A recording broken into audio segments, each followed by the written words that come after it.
On this episode, we're talking about when to hire marketing staff, the KPIs for Google AdWords, and the new McDonald's Hamburglar.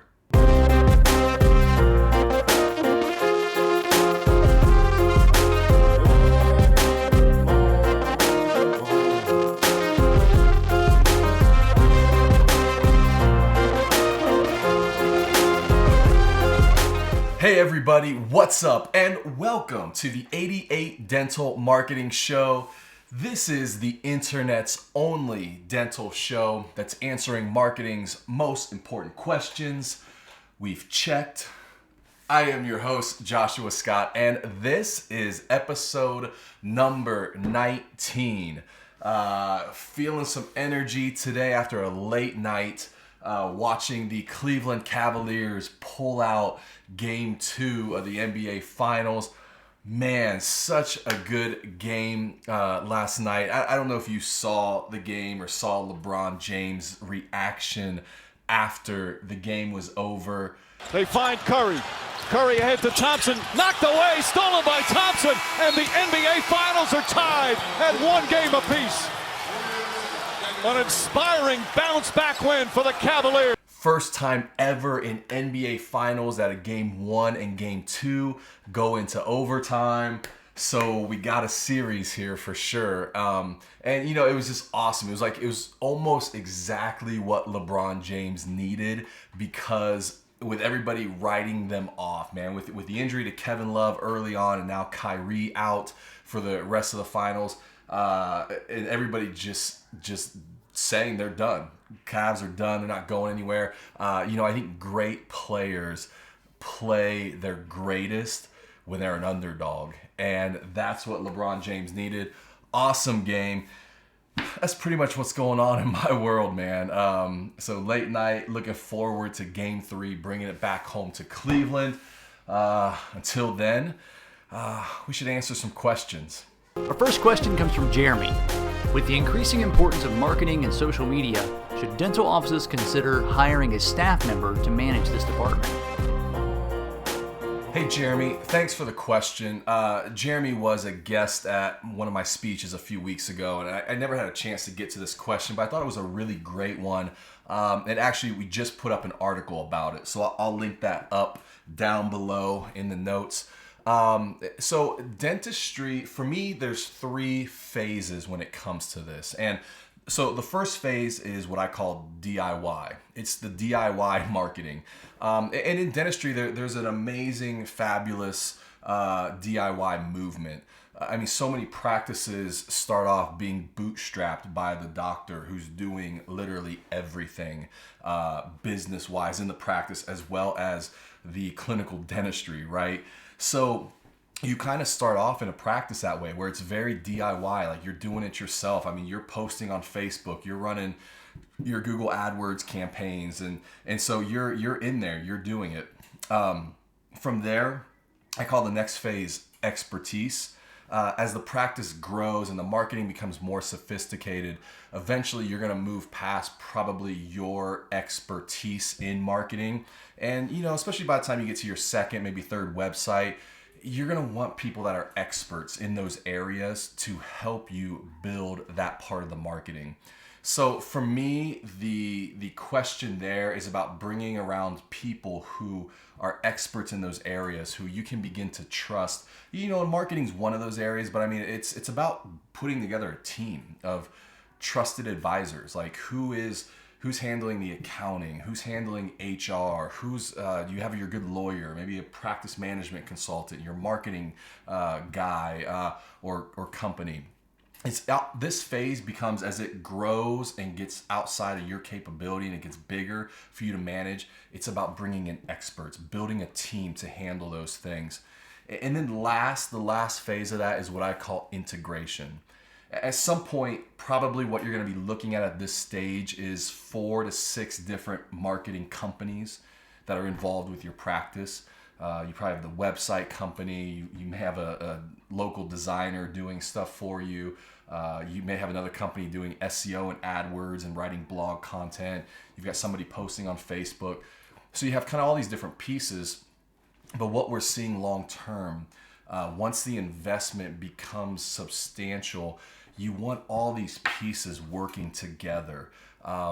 You can't run effective SEO with a different company that doesn't handle the website. Even AdWords will not be as effective unless they're tied to the company running the website, because you can tweak little things on the site to increase your quality score with Google AdWords. Your Facebook marketing won't be as great if the website isn't performing or isn't at a certain, if it's not mobile friendly and it's not looking great on mobile, but yet somebody's running or Facebook campaign for you, that's a bit of a disconnect. And so eventually I call it integration. All those things need to integrate. You need to bring in a company or a firm that can begin to handle that, start to talk about long-term strategy, some of those bigger picture items. But good question. Those are the phases that I think we typically see dentists move through when it comes to marketing. Our second question comes from Maria Adams. We've been doing AdWords for the last 3 months, but don't seem to be having much success with it. What are we doing wrong? Maria, great question. I'm really glad you asked this, because I'm seeing a lot of people that get down on Google AdWords, and a lot of it's not working and this and that. And part of it's because it is expensive. There is a cost there. But typically some of the biggest mistakes I see, or if I'm troubleshooting Google AdWords, if you say, hey, it's not working, here's some things I would look for. Number one, typically the budget isn't high enough, meaning most general dental search terms like dentist or general dentist are going to go between, $6 and $10 a click. So your budget has to be at least $10 a day over 30 days. That's $300 a month. So for me, that's like bare minimum budget for Google. Because I hope that makes sense. Like if your budget is $4 a day, but yet the term dentist is going for $9.25, you won't ever be in the competition for that. So that just doesn't work. And so you've got to get up there. 300 would be bare minimum. The problem is a lot of the specialty terms. Try like running ads for emergency dentist on Google AdWords. Those can get up like $22, $24, $28. Dental implants, Invisalign, orthodontics, all those things, the cost just goes up. And so, we recommend about $1,000 a month for Google AdWords. And when you break that down, that puts you at about $33 to $35 a day. And so when you have that, now you can win 2 to 3 to maybe 4 searches a day, and clicks now going to the site, which drastically drives up traffic. And now we're talking about actually getting people to the site and converting to new patients. So that's number one. And part of it is like, look, when I get into Google AdWords, I want to be one of the top 1, 2, or 3 spots on the top of the page. I don't want any of this junk over here on the right. So you'll see 2 different things. You'll see like first page bid and top of the page bid. And I want to be at the top. Because like if you're going to spend money in that, like just be one of the number 1, 2, or 3. Like be right there in people's frame of mind and their eyesight. Don't get on the right of the page or the second page. I still think it's worth it. So part of it is like the budget's got to be up there to do that. So that's probably the biggest thing. Is number 1, the budget. Number 2, I said 2 things, but I'm gonna switch it up. There's 3 things, because really the second thing is be in the top 1, 2, or 3 spots. And then third, make sure you're sending people to the right page. For example, somebody searches dental implants and they show up at the front page of your website and they've got to search through everything to find dental implants.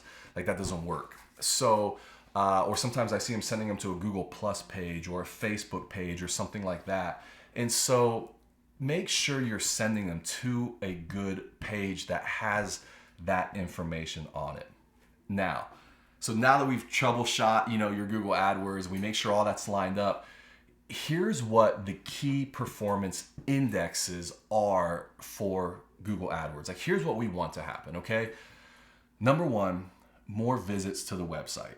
Okay, we just want to see people clicking those AdWords and getting over to the website. Hopefully you have a great website and they're enjoying it. They're learning about you. Like, wow, this looks amazing. Looks like a great place to go. Okay. Number 2, more new patients in the office. So the whole point of spending money on AdWords is to get new patients. So hopefully that's happening. The problem is most new patients won't come in and say, oh, I clicked on an ad for dental implants on Google. Like they don't know that. So they're gonna say internet, or I found you on Google, or I found your website. So I just like to see that digital category go up. I mean, if somebody comes in and says internet, website, Google, I throw it all in digital and we're gonna see that go up. Okay, so that's number 2. Number 3 is a lower acquisition cost. Typically, I want to see digital drive down the cost of acquiring new patients. Hopefully, if you're spending $1,000 a month on Google, you got 4 new patients for that. That's $250. And look, I mean, you may go 4 new patients for $1,000. Hey, that's a good deal. If you can spend $1,000 on Google and get 4 new patients at $250 a piece, play that game every day. That's a good return on it. That's a good acquisition cost for a new patient. And then the 4th thing is the ROI of 2 times. So the return of investment being twice what you spent. Okay. So if we're spending $1,000 a month and we spent, and I'm going to measure that over a year. So if you spent $12,000 this year, I want to look back at all the new patients that came from that, the production they produced, and hopefully it's at 24,000 or more. So those are the KPIs. Those are the things we measure, because I know it can be a little elusive sometimes. So make sure it's set up right, track those KPIs, and come back to me. Tell me how it's going. And our final question comes from Anderson Wright. Have you seen the McDonald's new Hamburglar? WTF? Yeah, Anderson, I don't know what you're talking about. I think this is a great mascot for McDonald's. Yeah, man, I'm not quite sure what's going on here. When this came out, I thought the same thing. I looked into it a little bit, and the kind of the why behind it. But the CEO of McDonald's, Stephen Easterbrook, said this was a modern and progressive character for a burger chain. Or he said it was a character for a modern and progressive burger chain, is what they were trying to go for, I guess. I don't know. I mean, it's a character for a modern and progressive burger chain of, I don't know, creepy, scary characters. The vice president of McDonald's told Mashable, he said, and I love this quote, we felt like it was time to debut a new look for the Hamburglar after he's been out of the public eye for all these years. He's had some time to grow up a bit and has been busy raising a family in the suburbs, and his look has evolved over time. I'm not making this up. He's been raising a family in the suburbs, and then decided to show back up again. So apparently that's the story. That's the story behind the new Hamburglar. Which I don't know. I mean, McDonald's, this was their Happy Meal, their new Happy Meal character as well from this year. So, Anderson, honestly, I don't know what's going on, man. Both of them come across pretty creepy to me. My kids are not feeling either of those. So that's all I got to say about that. Homework of the day, question of the day, homework of the day. What is your strategy for search? Organic, paid, Google, other players. What is it? Search is so much more than just being found on Google now. What's your strategy for search? Think through that. Think about it. Write it out. Strategize. Guys, thanks so much for being a part of episode 19. Really appreciate it. I hope that you're getting some value out of these questions. I'm enjoying it. I look forward to seeing you on the next episode. how Hamburglar got his stripes. In McDonald's land a long time back, a stranger showed up dressed all in black. Rubble, rubble. He followed Ronald and Grimace that day and tried to take their burgers away. But he couldn't nab them, so he just grabbed them. Uh-oh. Who's that? Hamburglar. Bye-bye. I'll stop this Hamburglar guy. And that's how Hamburglar got his stripes. Yipes. Nice soup.